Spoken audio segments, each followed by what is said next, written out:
Welcome to all of you. In this session, we are going to start with another topic called as a spectrum. अब Rutherford model में हमने study किया है, limitations के अंदर हमने देखा था कि Rutherford model was unable to explain the line spectrum in case of atoms. अब हाइड्रोजन का जो स्पेक्ट्रम आ रहा था जिसके अंदर Lyman, Balmer, Paschen, Brackett, Pfund series आ रही थी, उस समय जो है थॉमसन मॉडल फेल हो गया, रदरफोर्ड मॉडल फेल हो गया, उसको सक्सेसफुली एक्सप्लेन नहीं कर पाया. अब Bohr was successful in explaining the hydrogen spectrum. तो स्पेक्ट्रम कैसे उसने एक्सप्लेन किया था, उससे पहले हमें एक बेसिक नॉलेज होनी चाहिए कि स्पेक्ट्रम क्या है. तो स्पेक्ट्रम जो है, the word spectrum it basically means collection of wavelengths और फ्रीक्वेंसीज. तो पहली बात हमें ये पता है कि स्पेक्ट्रम कैसे किसको है. स्पेक्ट्रम के अंदर हमारे पास कलेक्शन होती है. It's a collection of wavelengths और it's a collection of frequencies. कुछ हमारे पास रेडिएशंस होंगी जिनकी पर्टिकुलर वेवलेंथ है, पर्टिकुलर फ्रीक्वेंसीज है. Will call it as a spectrum. Spectrum हमारे पास दो तरीके का होता है. One is we call it an emission spectrum and second we call it as an absorption spectrum. क्या होता है एमिशन स्पेक्ट्रम और एक एब्जॉर्प्शन स्पेक्ट्रम है हमारे पास. एमिशन स्पेक्ट्रम के अंदर here we have taken a discharge tube. एक डिस्चार्ज ट्यूब ली है हमने and inside it we have taken hydrogen gas at low pressure. A gas or a vapor has been taken at the low pressure, और it is observed that कि जब इसके अंदर हमने potential difference लगाते हैं, when high potential difference is applied across this discharge tube, it emits certain wavelengths. जब एक गैस ली जाती है डिस्चार्ज ट्यूब के अंदर और उसके क्रॉस पोटेंशियल डिफरेंस लगाया जाता है, तो ऑब्जर्व होता है कि उसमें से कुछ रेडिएशंस एमिट होती हैं. अब ये हमारे पास सारी रेडिएशंस एमिट हो रही हैं. इन रेडिएशंस के हमने क्या किया, एक फाइन बीम बनाई. फाइन बीम बनाने के लिए हमने क्या लिया, एक स्लिट ली है. स्लिट से we have obtained a fine beam. This fine beam is made to fall on a prism. इसको प्रिज्म के ऊपर इंसिडेंट किया जाता है. प्रिज्म इस बैंड को, ये जो बैंड आ रहा है हमारे पास, फाइन बीम आ रही है, इसको क्या करता है, स्प्लिट कर देता है. It splits them into certain specific wavelengths. जब ये स्प्लिट होती है and it is obtained on a photographic plate. जब इसको फोटोग्राफिक प्लेट पे ऑब्टेन करते हैं तो हमें क्या ऑब्जर्व होता है, हमें ऑब्जर्व होता है कि यहाँ पे कुछ ब्राइट लाइंस हमको ऑब्जर्व होती हैं और सारे के सारा बैकग्राउंड कैसा होता है, डार्क होता है. This type of spectrum we call it as an emission spectrum. Emission spectrum कैसा होता है, it consist of few bright lines on dark background. कुछ ब्राइट लाइंस होंगी, कुछ और बैकग्राउंड कैसा होगा, डार्क होगा.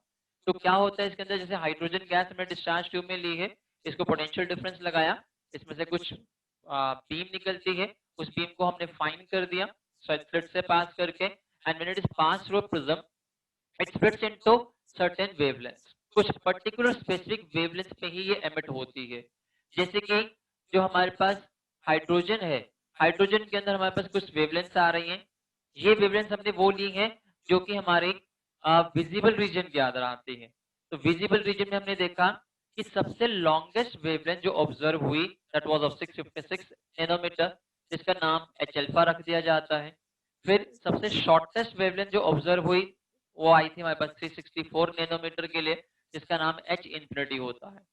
तो जब इसको ऑब्जर्व किया गया तो ये पता लगा कि हर एटम जो होता है, हर एलिमेंट, एक एलिमेंट का जो भी एटम होता है, it emits certain specific wavelength. Hydrogen जब भी एमिट करेगा, हाइड्रोजन जैसे किसी भी स्टेट के अंदर है, किसी भी स्टेट मतलब whether it is in the free state के अंदर है या फिर ये किसी कंपाउंड फॉर्म के अंदर है, हाइड्रोजन जब भी एमिट करेगा तो यही पर्टिकुलर वेवलेंथ एमिट करेगा. हम सिर्फ विजिबल रीजन की बात कर रहे हैं. हाइड्रोजन का जो स्पेक्ट्रा है बाद में देखेंगे, it lies in UV, visible as well as in IR region. But समझने के लिए जब हमने सिर्फ विजिबल पार्ट लिया है इसका, तो हाइड्रोजन हमेशा एक पर्टिकुलर वेवलेंथ ही स्प्लिट जो है एमिट करता है. और इसलिए इस स्पेक्ट्रम को, this spectrum it is considered as a, it is considered as fingerprints. ये जो स्पेक्ट्रम होता है it acts as a fingerprints for the identification of element. ठीक है, इसी के बेसिस पे हमने काफी सारे न्यू एलिमेंट्स भी ऑब्जर्व किए. ठीक है, हमने न्यू एलिमेंट्स जो है उनको डिस्कवर किया. ये भी पता लगाया कि स्टार्स के अंदर, फॉर एग्जांपल सन के अंदर मेन कॉन्स्टिट्यूएंट जो है वो हीलियम है. तो कैसे पता लगा कि हम वहां से सैंपल तो लेकर के नहीं आए सन से जाकर के, तो कैसे पता लगा? सन से जो लाइट आ रही है, हमने उसको, उसके स्पेक्ट्रम को, उसको एमिशन स्पेक्ट्रम को ऑब्जर्व किया। फिर जो हमारे पास टेबल था, जो हमने, जो साइंटिस्ट ने जो टेबल बना रहे होते हैं, हर एक एलिमेंट के एक स्पेक्ट्रा बना रखा है, उस डाटा से जब मैच किया तो पता लगा कि मेन कॉन्स्टिट्यूएंट ऑफ सन क्या है? हीलियम है। So we say that, what we conclude that this spectrum, ये जो स्पेक्ट्रम आता है कुछ पर्टिकुलर वेवलेंथ का ही होता है, फिक्स्ड वेवलेंथ का होता है, स्पेसिफिक वेवलेंथ होती है, और it acts as a fingerprint. अब इसमें हमारे पास एक चीज हमें और ऑब्जर्व करते हैं हम यहाँ पे, कि जो हमें वेवलेंथ मिल रही है, we are getting certain specific wavelength, हमें सारी की सारी वेवलेंथ नहीं मिल रही, क्योंकि कैसा मिल रहा है हमको? ब्राइट लाइंस और कुछ ब्राइट लाइंस मिल रही है किसके ऊपर? डार्क बैकग्राउंड के ऊपर। सारी कंटिन्यूटी नहीं है यहाँ पे। यहाँ पे क्या आ रहा है? लाइन आ रही है, फिर डार्क आ रहा है, फिर एक ब्राइट लाइन आ रही है, फिर डार्कनेस आ रही है। तो ये जो स्पेक्ट्रम है, एटम्स का spectrum, this spectrum we call it is called as a line spectrum. इसको लाइन स्पेक्ट्रम कहा जाता है। ठीक है, लाइन स्पेक्ट्रम भी कहते हैं इसको, जो है discontinuous, it is also called as a discontinuous spectrum, it is also called as a atomic spectrum. Why? This spectrum, which consists of lines, it is called as a line spectrum, discontinuous spectrum or atomic spectrum, because it is a characteristic property of atom. ये atom की characteristic property है, atom हमेशा line spectrum show करता है। और Rutherford model में, Rutherford model के accordingly हमने क्या देखा था कि अगर जो है एलिमेंट, जो इलेक्ट्रॉन है, इलेक्ट्रॉन अगर जंप कर जाता है, इलेक्ट्रॉन की फ्रीक्वेंसी चेंज होती रहती है, अगर वो एनर्जी रेडिएट करता रहता है, तो उसका स्पेक्ट्रम कैसा आना चाहिए? बैंड स्पेक्ट्रम आना चाहिए, कंटिन्यूस स्पेक्ट्रम आना चाहिए। लेकिन एटम्स शो क्या करते हैं? एटम्स ऑलवेज शो अ लाइन स्पेक्ट्रम। तो ये तो जब हमने सिर्फ देखा है कि लाइन स्पेक्ट्रम क्या होता है, इसके रिवर्स में ऑपोजिट हमारे पास होता है कि एब्जॉर्प्शन स्पेक्ट्रम। एब्जॉर्प्शन स्पेक्ट्रम में क्या ऑब्जर्व किया जाता है कि जब एक व्हाइट लाइट को, now here we have taken a white light, when this white light is pass through the same gas suppose हमने हाइड्रोजन गैस ली है, and it is observed and it is obtained on a photographic plate। अब यहाँ पे जो light observe हुई, ठीक है, अब हमने क्या लिया है? बीम ऑफ व्हाइट लाइट ली है। क्या स्टडी कर रहे हैं हम? Absorption spectrum. व्हाइट लाइट की बीम ली है, पास किया इसको हाइड्रोजन गैस के सैंपल से, ठीक है, और जब उसमें से जो लाइट एमिट हो रही है उसको फॉल करवाया गया कहाँ पे? फोटोग्राफिक प्लेट के ऊपर। तो हमको क्या ऑब्जर्व हुआ? तो we observe few dark lines on bright background. हमें क्या मिला? हमें कुछ डार्क लाइंस दिखी, और बैकग्राउंड कैसा दिखा? ब्राइट बैकग्राउंड दिखा। This type of spectrum we call it as an absorption spectrum. और फर्दर ये भी ऑब्जर्व किया गया कि ये जो डार्क लाइंस थे, ये डार्क लाइंस वहीं वहीं ऑब्जर्व हुई जहां पे हमें ब्राइट लाइंस ऑब्जर्व हुई थी एमिशन स्पेक्ट्रम के अंदर। मतलब एमिशन स्पेक्ट्रम में हमें यहाँ पे जो है 656 नैनोमीटर की लाइन वेवलेंथ हमें ऑब्जर्व हुई, तो उसके जो है एब्जॉर्प्शन स्पेक्ट्रम के अंदर हमको वही वेवलेंथ क्या आ गई? मिसिंग वेवलेंथ आ गई। So these wavelength we call them as the missing wavelength. ये हमारी मिसिंग वेवलेंथ है। मिसिंग वेवलेंथ मतलब बैकग्राउंड कैसा है? ब्राइट है, लेकिन यहाँ पे क्या है? ये सारी डार्क लाइंस आ रही है। डार्क लाइन का मतलब वहां पे लाइट नहीं है, मतलब वो पर्टिकुलर वेवलेंथ वहां पे अवेलेबल नहीं है, मिस हो गई वहां पे जाकर के। तो हुआ क्या? इट इज ऑब्जर्व दैट एक हाइड्रोजन गैस ने एमिशन स्पेक्ट्रम में जो जो वेवलेंथ एमिट की है, हाइड्रोजन गैस ने एमिशन स्पेक्ट्रम में जो जो वेवलेंथ एमिट की, एब्जॉर्प्शन स्पेक्ट्रम में उन्हीं उन्हीं पर्टिकुलर वेवलेंथ को क्या कर लिया? उसने एब्जॉर्ब कर लिया है। So this type of spectrum we call it as an absorption spectrum. अब ये तो हमारे पास बेसिक पार्ट था कि एमिशन स्पेक्ट्रम क्या होता है और एटम्स का स्पेक्ट्रम किस नेचर का होता है, ताकि हम समझ कि बॉक्स से इसको एक्सप्लेन किया था और कैसे रदरफोर्ड मॉडल एक्सप्लेन नहीं कर पाया था। तो नेक्स्ट पार्ट जो हम करने जा रहे हैं उसमें first of all try to calculate the frequencies. ये जो हमारे पास वेवलेंथ आ रही है, ठीक है, जो बोहर है, बोहर ने एक हमें सिंपल फॉर्मूला दिया था, जो कि हम जिसको हम कहेंगे रुडबर्ग फॉर्मूला कहेंगे, जिसकी हेल्प से we can calculate all this wavelengths. ये सारी वेवलेंथ्स कैलकुलेट भी की जा सकती हैं, ठीक है। So the next topic we are going to study how to derive an expression for the frequency and how to calculate all these frequencies of which are radiations which were emitted in the hydrogen spectrum.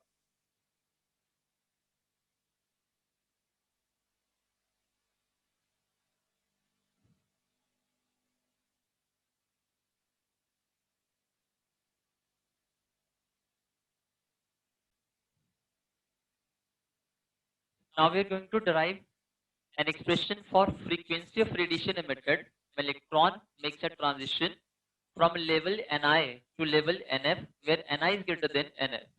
क्या meaning है इसका? हमें expression derive करनी है Bohr's theory के accordingly. तो we are given two levels, तो दो लेवल्स गिवन है हमें.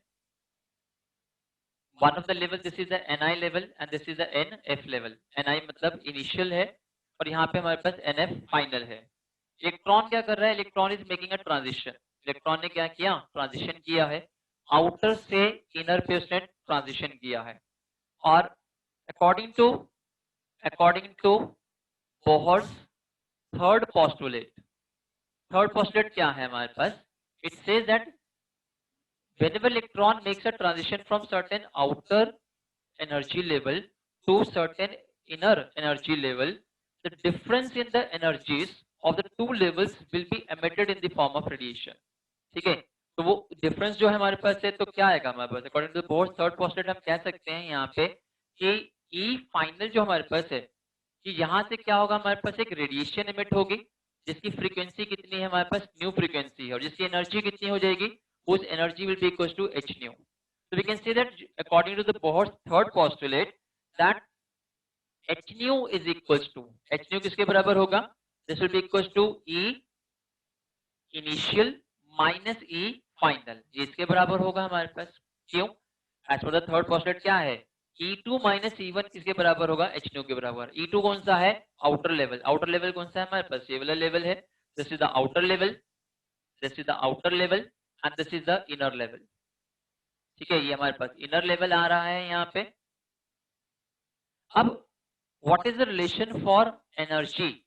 As we know that as energy of the electron in the nth orbit, it is given by minus 2 pi square m k square z square e4 upon n square h square. ये relation है हमारे पास. This is the relation for the energy of the electron. This is the relation for the total energy of the electron in the nth orbit. क्या formula है? Minus 2 pi square m k square z square e4 upon n square h square. ये relation है हमारे पास. अब इस फॉर्मूले को हम यूज करते हैं यहाँ पे. तो यूज करके हमारे पास क्या आ जाएगा? We get that h nu is equals to क्या बनेगा?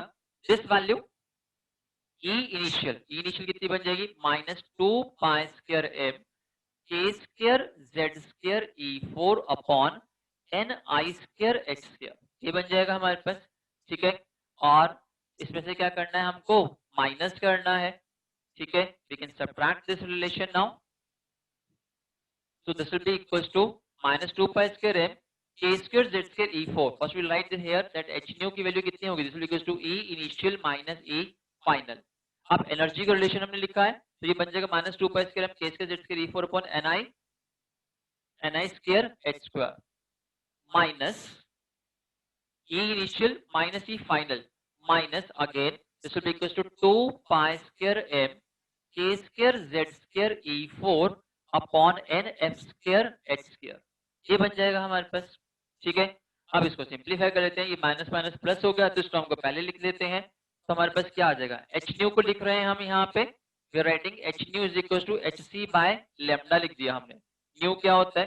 वेलोसिटी अपॉन वेवलेंथ लिख दिया हमने यहाँ पे. तो ये फॉर्मूला क्या बन जाएगा? यहाँ से हम कॉमन निकालते हैं, तो 2 pi square m k square e4 z square upon h square. ठीक है, इतनी टर्म हमने क्या रख ली है? कॉमन रख ली है. तो अंदर क्या रहा हमारे पास? यहाँ पे आ गया अपने पास 1 upon N F square minus 1 upon N I square. चाहे आप इसको 1 और 2 भी ले सकते हैं. क्वेश्चन में हमें दे रखा आई और एफ दे रखा, तो हमने आई और एफ लिया है. कहीं पर यहाँ पे लिख दिया जाता है कि यहाँ पे कहीं पर बोल देते हैं कि यहाँ पे ये हमारा N2 लेवल है और ये जो लेवल है हमारे पास ये N1 लेवल है. ठीक है, और N2 हमारा आउट N1 इनर है. तो ये हमारे पास रिलेशन आ जाएगी 2 pi square m k square e4 z square upon h square. ये रिलेशन आई और अंदर ब्रैकेट में क्या आ रहा है? 1 upon nf square minus 1 upon ni square आ रहा है. अब यहाँ से थोड़ा सिंप्लीफाई करते हैं इसको. हम लिखते हैं इसको 1 upon lambda is equals to, ये बन गया हमारे पास 2 pi square m k square e4 upon इस hc को नीचे लेकर के जा रहे हैं, तो ये बन गया हमारे पास ch क्यूब बन गया यहाँ पे. ठीक है, साथ में क्या आ रहा है? z स्क्वायर आ रहा है. और ये क्या बन गया हमारे पास? 1 upon nf square minus 1 upon ni square. ये बन गया. Now what we see that what can we see about what can we can say about this quantity, इस quantity के बारे में हम क्या कह सकते हैं? ठीक है, इस क्वांटिटी के बारे में क्या कह सकते हैं हम जरा देखें कि ये क्वांटिटी सब कुछ कांस्टेंट से, ये जो क्वांटिटी बनी है सब कुछ कांस्टेंट है इसके अंदर। 2 पाई स्क्वायर तो कांस्टेंट है, ये m क्या है, मास ऑफ इलेक्ट्रॉन, k क्या है 9 × 10⁹, e क्या है charge on electron constant, c the speed of light constant, h Planck's constant. ठीक है, तो ये सब क्या है, ये सारी क्वांटिटी क्या है, कांस्टेंट है। अब इस कांस्टेंट का नाम होता है 2 pi square m k square E4/CH3। This is the constant that is called denoted by R and it is called as a Rydberg constant। इस कांस्टेंट का नाम है Rydberg constant, इसको R से डिनोट किया जाता है और इसकी वैल्यू होती है 1.097 into 10⁷ पर मीटर। ठीक है, वैल्यू होती है 1.097 into 10⁷ पर मीटर, ये इसकी वैल्यू है। So what we get from here? So we can say that therefore 1/λ is equals to r z square। ठीक है, बन गया r बन गया, तो 1/λ is equal to r z square 1/nf square minus 1/ni square। ठीक है, ये फॉर्मूला बन गया। This relation it is called as a Rydberg formula। इसको कहा जाता है Rydberg formula कहा जाता है।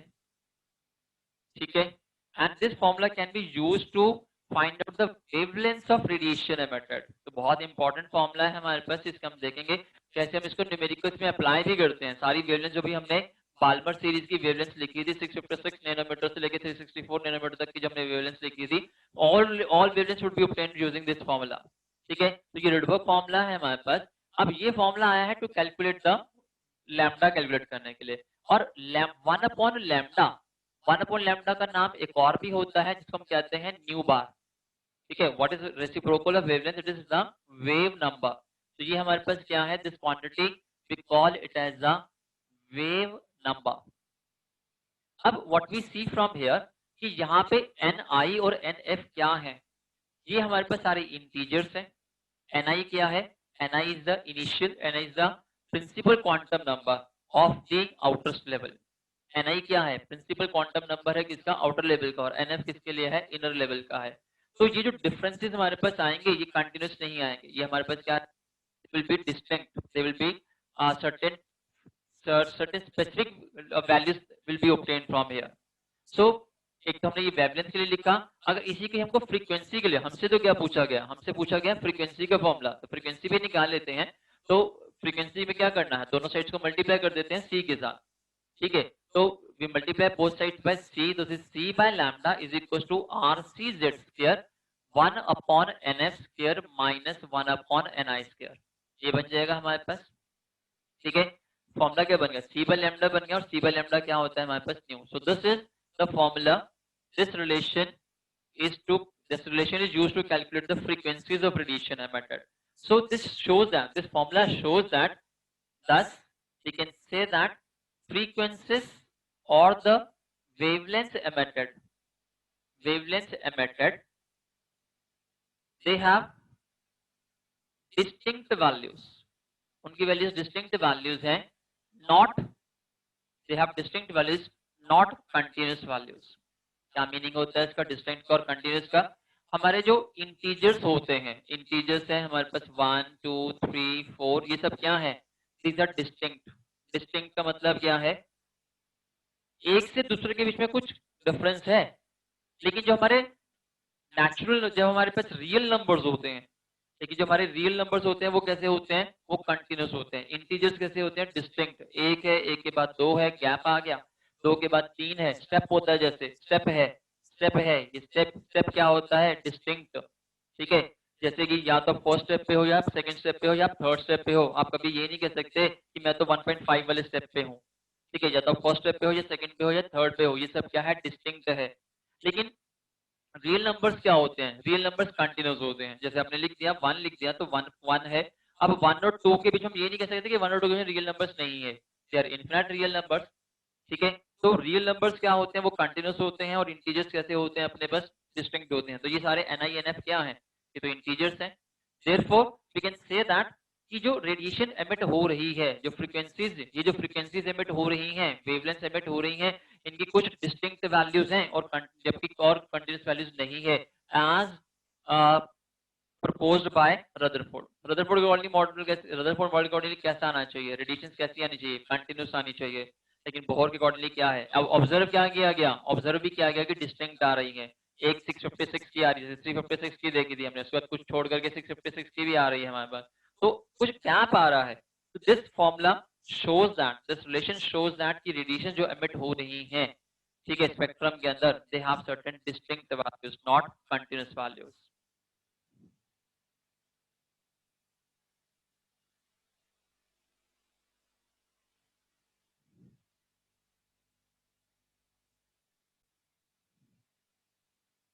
Now next we have Bohr's explanation of spectral series of hydrogen atom. Bohr की थ्योरी से जो है हाइड्रोजन के स्पेक्ट्रा को हमको एक्सप्लेनेशन देनी है कि बोहर ने कैसे एक्सप्लेन किया था हाइड्रोजन स्पेक्ट्रा को। तो सबसे पहले हम रिडबर्ग फॉर्मूला लिखते हैं कि according to the Rydberg formula 1 upon lambda is equals to r 1 upon nf square minus 1 upon ni square। ये रिलेशन लिखा है हमने। Z की वैल्यू हमने क्या पुट कर दी है, Z has been put equal to 1, hydrogen atom है तो Z की वैल्यू हमने 1 पुट कर दी है। अब हम आउटर लेवल को, ठीक है, लेट द आउटर लेवल जो हमने Ni लिया था उसको हम नाम रख देते हैं N2 रख देते हैं और NF का नाम हमने रख दिया सपोज N1 रख दिया है, ठीक है। तो ये ट्रांजिशंस आ रही हैं हमारे पास कुछ, तो this can also be written as that 1 upon lambda is equals to r 1 upon n1 square minus 1 upon n2 square. तो ये भी हमारे पास क्या बन गया, एक रिडबर्ग फॉर्मूला ही है हमारे पास, ठीक है। अब सबसे पहले जो सीरीज आती है हाइड्रोजन स्पेक्ट्रम के अंदर आती है वो that is the Lyman series, ठीक है, लेमन सीरीज है हमारे पास। नाउ बोहर ने कैसे एक्सप्लेन किया, Bohr said that it is observed, ये जो सीरीज है it is observed when electron makes a transition to n1 is equals to 1 from any outer orbit, ठीक है। बोहर एक्सप्लेनेशन, बोहर क्या कर रहा है, एक्सप्लेन कर रहा है कि लेमन सीरीज कैसे ऑब्जर्व की जाती है। तो ही according to Bohr theory it is observed, ये लेमन सीरीज कब ऑब्जर्व होती है, जब इलेक्ट्रॉन क्या करता है, जंप करता है किस पे, n1 is equals to 1 पे, फर्स्ट लेवल पे जाके जंप करेगा, कहां से, from any outer orbit. Any outer orbit का मतलब क्या है यहाँ पे, n2 can take the values 2 3 4 and so on. So this formula becomes, so for Lemon series this formula becomes 1 upon lambda is given by r 1 upon 1 square minus 1 upon n2 square, where n2 takes the value, when n2 takes the value 2 3 4 and so on, ठीक है। अब ये जो formula है हमारे पास, this formula was already given by Lyman ने ये वाला फॉर्मूला बहुत पहले दे दिया था, much before the Bohr's model, much before Thomson model, ठीक है। तो लेमन ने अपना फॉर्मूला दिया था, but he and along with other scientists Balmer, Paschen, they could not give any explanation for this formula। उन्होंने ऑब्जर्व तो कर लिया कि ये वेवलेंथ आ रही है, उस ऑब्जर्वेशन के बेसिस पे उन्होंने क्या बना दिया कि एम्पिरिकल फॉर्मूला बना दिया, लेकिन कहां से ये फॉर्मूला निकल करके आ रहा है और क्यों ये फॉर्मूला बन रहा है, they did not give any explanation for it। so years after the study of this Lemon series, Bohr ने इसको सक्सेसफुली एक्सप्लेन किया कि ये फॉर्मूला कहां से आ रहा है। तो बोहर ने सबसे पहले जनरल फॉर्मूला दिया है, फिर एक्सप्लेन किया कि जो लेमन सीरीज है, ये जो सारी लेमन सीरीज आ रही है, this is 1 upon lambda, Lyman series जो आ रही है ये कब ऑब्जर्व होती है, जब इलेक्ट्रॉन जंप किस पे करता है, n1 इज इक्वल टू 1 पे जंप करता है किसी भी आउटर ऑर्बिट से। और उसने सारी वेवलेंथ निकाल के भी दी, हम करेंगे नेक्स्ट एक न्यूमेरिकल के अंदर, सारी वेवलेंथ निकाली भी थी और साथ में कहा गया कि this series lies in, this series belongs to UV region। ये जो सारी वेवलेंथ आती है सारी किसके अंदर आती है, यूवी रीजन के अंदर आती है। तो it's a very important point, numerical हम सॉल्व करेंगे साथ में ये भी हमको एमसीक्यू के लिए और 1 मार्क के लिए याद रखना होता है कि लेमन सीरीज जो है लाई किसके अंदर करती है, यूवी रीजन के अंदर लाई करती है, ठीक है। सेकेंड हमारे पास आती है, second one is the Balmer series, ठीक है, बाल्मर सीरीज आती है। तो according to Bohr this series is observed when the electron jumps to n1 is equals to 2 from any outer orbit. ठीक है, this series is observed, जैसे ये series observe हो रही है, this series observed when the electron makes a jump, it jumps to n1 is equal to 2. उसके लिए final state कौन सी है? सेकेंड स्टेट है. ठीक है, कहां से जंप कर रहा है? किसी भी आउटर स्टेट से जंप कर रहा है. ठीक है, और फॉर्मूला क्या बन जाएगा इसके लिए? 1/λ फॉर बाल्मर सीरीज. ये फॉर्मूला बन जाता है हमारे पास, this is equal to R 1/2 square minus 1/n2 square, where n2 can take these values. ठीक है, ये वैल्यूज आ जाएंगी. And this series it belongs to visible region. ये विजिबल रीजन में अंदर आती है. तो जो अभी हम स्पेक्ट्रम का बेसिक्स पढ़ रहे थे, वहां पे हमने 356 नैनोमीटर से लेकर के कुछ 653 नैनोमीटर तक जो हमने वेवलेंथ निकाली है, वो सारी इस फॉर्मूले से आ जाएंगी हमारे पास. शॉर्टेस्ट भी आ जाएगी, लॉन्गेस्ट भी आ जाएगी, और ये सारी वेवलेंथ कौन सी आती है? It lies in the visible region. तो ये these values we have to remember, फॉर्मूले वी हैव टू रिमेंबर कि कौन सी सीरीज के लिए क्या n1 की वैल्यू है और क्या n2 की वैल्यू है. इसी तरीके से लेमन है, बाल्मर है, पैशन सीरीज आती है. पैशन सीरीज के अंदर जो हमारे पास है, इन दिस केस हम डायरेक्टली राइटिंग कि यहाँ पे n1 की वैल्यू 3 है और n2, ठीक है, यहाँ पे n1 की वैल्यू 3 रहती है. Electrons makes jump to the third level from any outer level. तो यहाँ पे ये क्या आ जाएगा? 4, 5, 6 आ जाएगा. And this series it belongs to IR region. ये इंफ्रारेड रीजन के अंदर लाई करती है. ये रहती है Lyman in UV, Balmer in visible region, and Paschen Brackett and Pfund series they belongs to IR region. ठीक है, लेमन हो गया, Paschen, Lyman, Balmer, Paschen, Brackett है, ब्रैकेट सीरीज आती है हमारे पास. ब्रैकेट सीरीज के लिए हमारे पास n1 की वैल्यू हो जाएगी 4 और n2 की वैल्यू हो जाएगी 5, 6 and 7 so on. Again it belongs to IR region. ठीक है, और फिर हमारे पास आता है फंड सीरीज आती है. फंड सीरीज जो हमारे पास है उसके लिए n1 की वैल्यू 5 हो जाएगी और n2 की वैल्यू हमारे पास हो जाएगी 6, 7 and so on. It also belongs to IR region.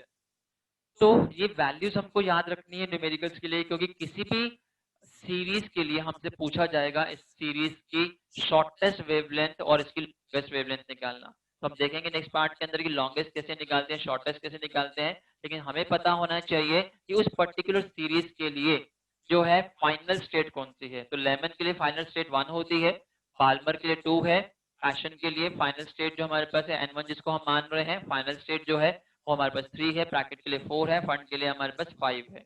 ठीक है, for the this series belongs to UV, it belongs to visible, and all these three they belongs to IR region.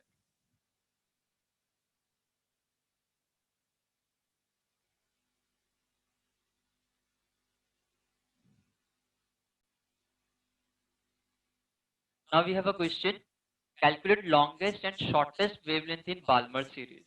ठीक है, इस तरीके से क्वेश्चन पूछे जाते हैं कि बाल्मर सीरीज के अंदर हम एग्जांपल ले रहे हैं बाल्मर सीरीज का. आगे क्वेश्चन किसी भी सीरीज में से पूछा जा सकता है, मेथड हम देख लेंगे. लॉन्गेस्ट निकालनी है और शॉर्टेस्ट वेवलेंथ निकालनी है. अब लॉन्गेस्ट शॉर्टेस्ट के लिए सबसे पहले हमें कुछ कॉन्सेप्ट देखना है कि concept says that how to find when the wavelength is longest. We know that कि E2 माइनस E1 ये हमारा एनर्जी डिफरेंस है, और एनर्जी डिफरेंस किसके बराबर रहता है? hν के बराबर रहता है. This is equal to hc by lambda के बराबर रहता है. ठीक है, अब when lambda is maximum, how to calculate to find lambda max. जब हमको लैम्डा मैक्स निकालना है, फॉर्मूला हमारे पास है. एक चीज तो हमको पता है कि बाल्मर सीरीज के लिए one thing we know that for Balmer series कि n1 की वैल्यू तो क्या है? 2 होती है. ठीक है, in Balmer series n1 is equal to 2, मतलब फाइनल स्टेट क्या है? वो तो सेकंड लेवल होगा हमारे पास. लैम्डा जब मैक्सिमम है तो फ्रीक्वेंसी क्या होगी? मिनिमम. एनर्जी डिफरेंस भी क्या होगा? मिनिमम. ठीक है, हम फॉर्मूला निकाल लेते हैं ताकि हम हर न्यूमेरिकल में अप्लाई कर सकें. When the wavelength is maximum, frequency is minimum and the energy difference is also minimum. When the lambda is maximum, lambda maximum है, इसका मतलब फ्रीक्वेंसी क्या है? मिनिमम है. इसका मतलब है एनर्जी का डिफरेंस भी क्या है? वो मिनिमम है. और एनर्जी डिफरेंस कब मिनिमम होता? ठीक है, अब एनर्जी डिफरेंस कब मिनिमम होगा हमारे पास? एनर्जी डिफरेंस कब मिनिमम होगा? अगर ये हमारा n1 इज इक्वल टू 2 है तो एनर्जी डिफरेंस कब मिनिमम होगा? जब N2 की वैल्यू क्या होगी, यहाँ पे N2 की वैल्यू क्या होगी, 3 होगी। तो इन जनरल जब भी हमको मैक्सिमम निकालना है वेवलेंथ, उस समय N2 की वैल्यू N1 से एक ज्यादा होगी। तो हमने क्या लिख दिया कि N2 कितना होगा हमारा, N1 प्लस 1 के बराबर होगा। ठीक है, what we have written here, क्या लिखा हमने, अगर मैक्स वेवलेंथ मैक्सिमम है तो फ्रीक्वेंसी मिनिमम होगी, एनर्जी का डिफरेंस मिनिमम होगा। एनर्जी डिफरेंस किसके बीच में, दो लेवल्स के बीच में जहां से इलेक्ट्रॉन जंप कर रहा है। तो इलेक्ट्रॉन कहां से जंप करेगा, नियरेस्ट वाले से जंप करेगा। नियरेस्ट क्या होगी, अगर बाल्मर है तो 2 है, N1 के लिए 2 है तो N2 कितना हो जाएगा, 3 हो जाएगा। अदरवाइज जनरल में क्या होगा, N2 की वैल्यू क्या होगी, हमेशा N1 से एक ज्यादा होगी। तो ये फॉर्मूला हमको याद रखना है, सिर्फ बाल्मर के लिए एप्लीकेबल नहीं है, सभी के लिए एप्लीकेबल होगा ये। ठीक है, फिर हमारे पास आता है to find lambda minimum. Minimum wavelength निकालनी किसी भी सीरीज के लिए, तो उसके लिए हमारे पास क्या होगा, wavelength minimum, frequency maximum, energy difference maximum.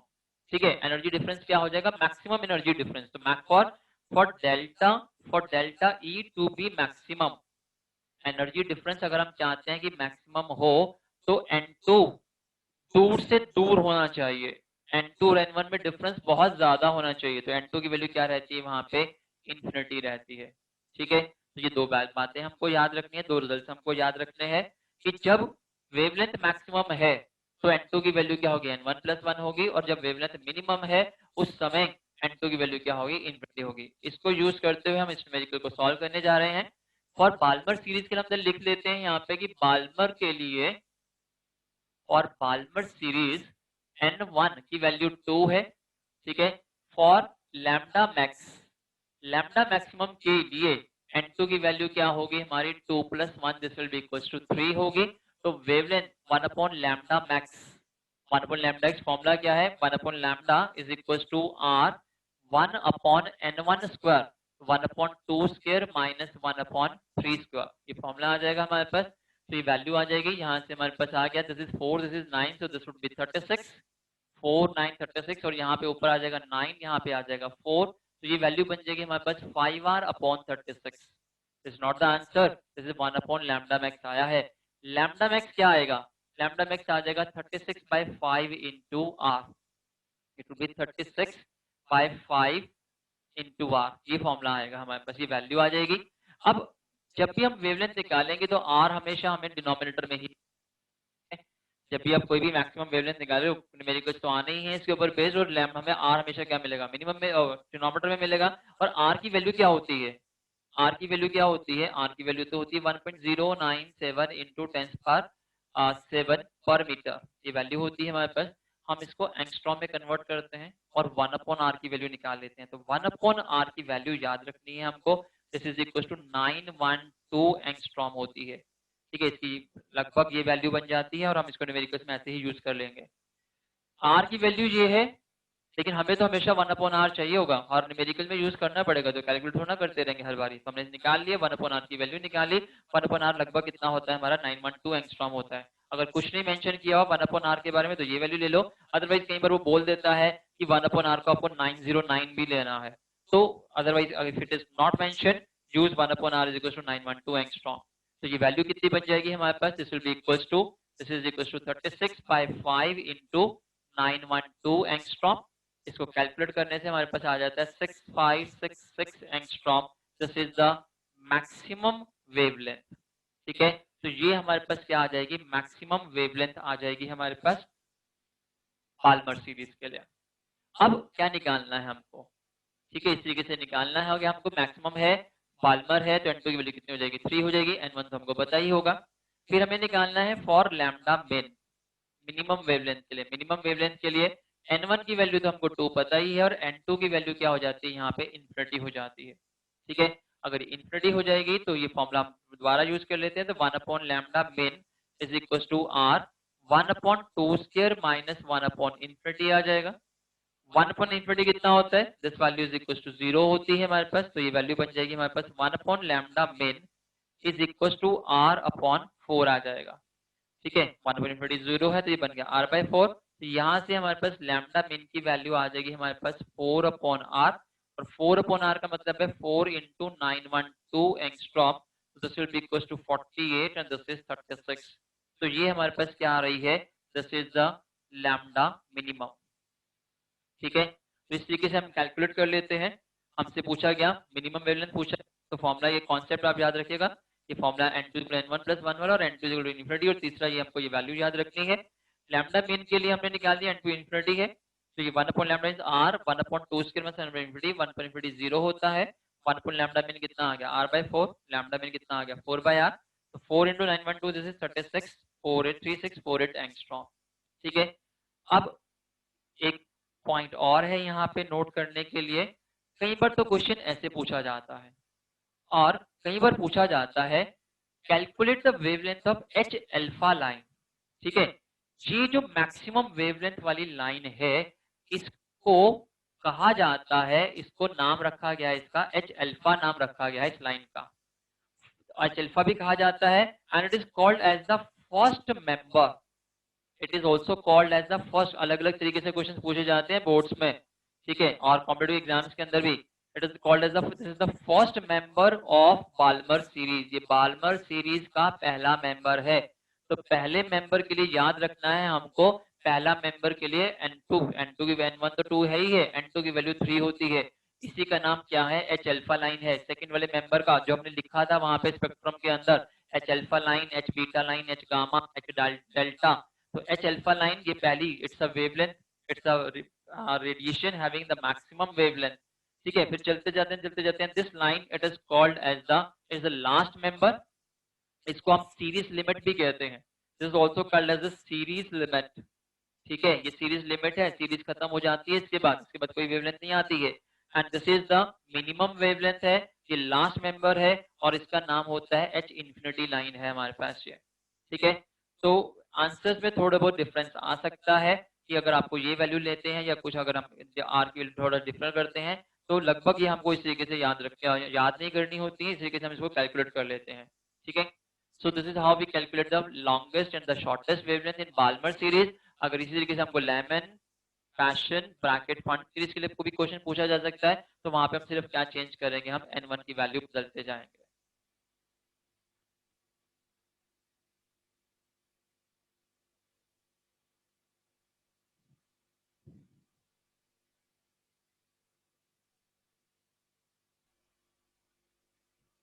Now let's take up one more numerical based on wavelength and the frequencies. Question है ground state energy of electron in hydrogen atom is -13.6 electron volt. ये हमने study कर रखा है कि electron जो ground state energy होती है हाइड्रोजन एटम के अंदर -13.6 eV होती है। If electron makes a transition from -0.85 eV to -3.4 eV, find wavelength of spectral line emitted. Question कहता है कि इलेक्ट्रॉन हाइड्रोजन एटम के बारे में कह रहा है वो, ठीक है, वो बोलते हैं कि इलेक्ट्रॉन ने जंप किया, कहां से जंप किया, ऐसे लेवल से जंप किया जिसकी एनर्जी कितनी थी -0.85 eV थी, और जिसपे जंप किया उसकी एनर्जी कितनी थी -3.4 eV थी। यहां से इलेक्ट्रॉन ने क्या किया, जंप किया, और जब जंप करेगा तो वहां से क्या होगा, रेडिएशन एमिट होगी, कुछ फ्रीक्वेंसी और कुछ वेवलेंथ की रेडिएशन एमिट होगी। क्वेश्चन कहता है कि जो स्पेक्ट्रल लाइन एमिट हो रही है उसकी वेवलेंथ क्या है, and to which series of hydrogen spectrum does it belong. Hydrogen का जो सीरीज है लेमन, बार्मर, पैशन, तो उसमें से कौन सी सीरीज को ये बिलोंग करता है। ठीक है, पहले क्वेश्चन है कि ग्राउंड स्टेट उसने हाइड्रोजन की एनर्जी हमको दे रखी है और इलेक्ट्रॉन बोला कि इलेक्ट्रॉन ट्रांजिशन कर रहा है -0.85 से -3.4 eV पे, मतलब एनर्जी बस हाइड्रोजन ही है ये वाले। ठीक है, तो वेवलेंथ निकालनी है, तो will solve it by two methods, कि अगर हाइड्रोजन है तो कैसे करेंगे, अगर हाइड्रोजन ना दे करके उसने हम कोई हाइपोथेटिकल, तो हम कैसे करेंगे। ठीक है, तो हम इसलिए लिख देते हैं यहाँ पे, we have the method 1। In the method 1 we are making use of the Rydberg formula. ठीक है, एक हम यूज कर रहे हैं रिडबर्ग मेथड से, हम कर रहे हैं इसको। तो रिडबर्ग मेथड से करने से पहले हम क्या करते हैं, रिडबर्ग फॉर्मूला हमारे पास है कि रिडबर्ग फॉर्मूला है हमारे पास कि 1/λ is equal to r 1/n1 square minus 1/n2 square.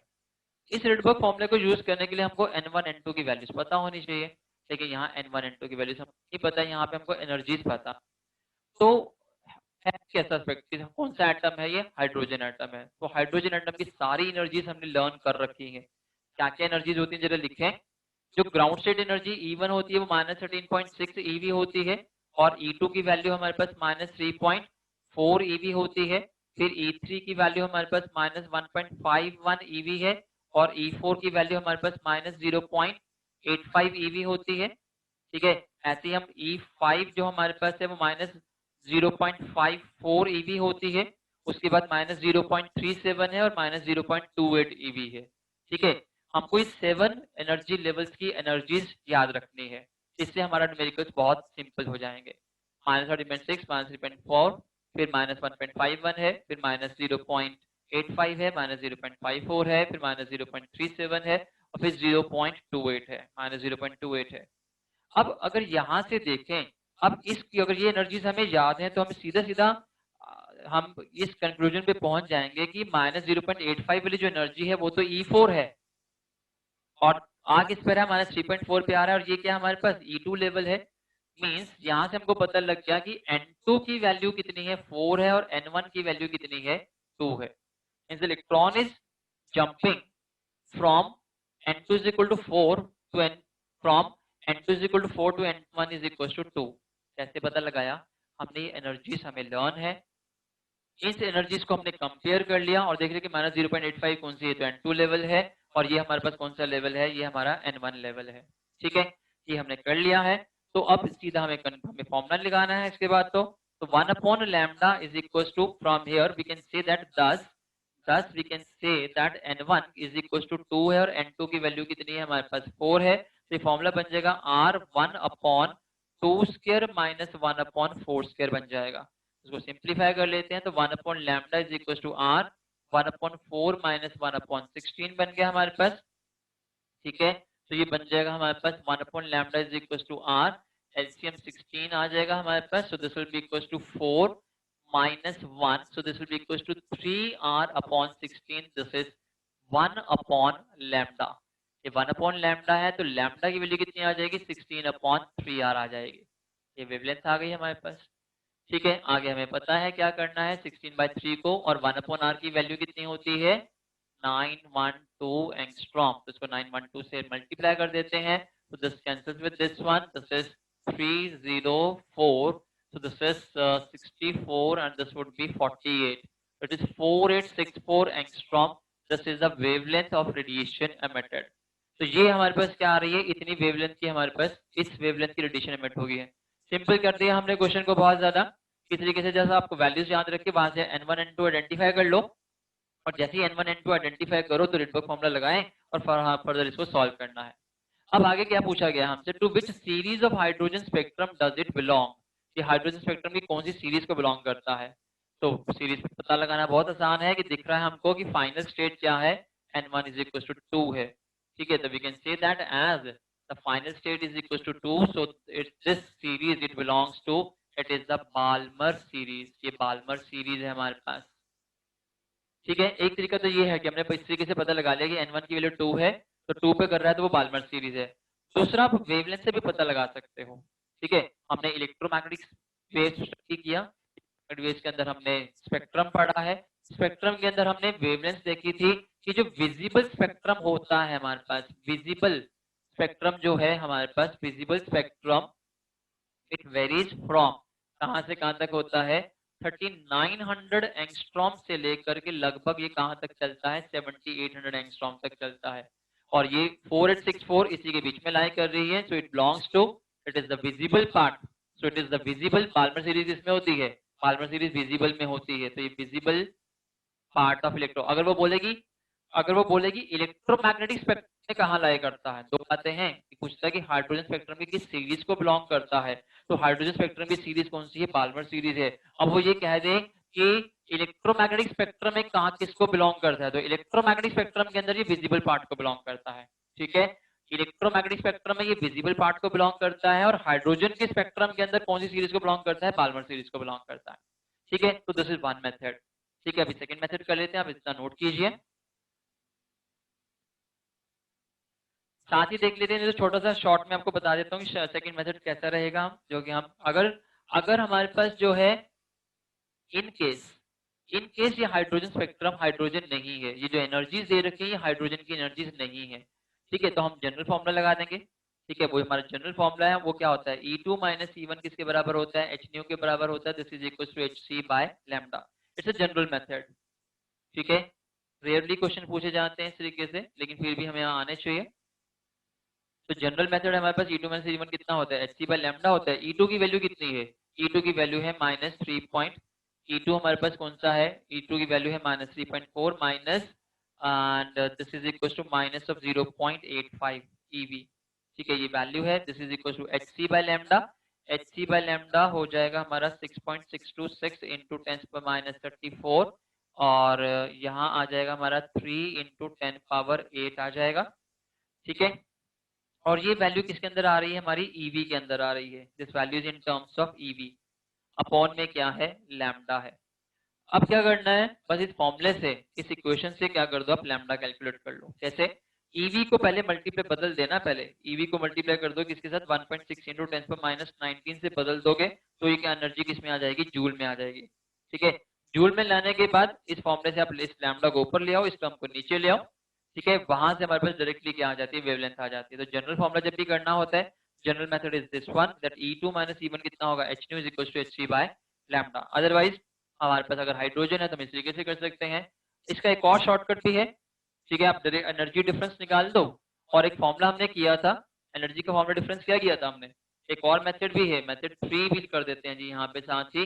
Method 3 क्या है कि हमारे पास energy in eV is equal to किसके बराबर होता है, 12400 अपॉन लैम्डा किसके अंदर, एंगस्ट्रॉम के अंदर, ये भी तो फॉर्मूला हमने कर रखा है, ठीक है, तो इससे भी कर सकते हैं कि लैम्डा अगर एंगस्ट्रॉम में निकालना है तो this will equal to 12400 divide by this energy, ये माइनस करके निकाल लेना, इतनी एनर्जी जितनी आ रही है, ठीक है, जितनी एनर्जी आएगी वो यहाँ पुट करके जो डेल्टा ई हमारे पास आएगा we can calculate by this method also. तो ये हमारे पास इजी मेथड भी है, हमारे पास इसी तरीके से कर सकते हैं, ठीक है, तो we have multiple methods to find it out. Thank you to all.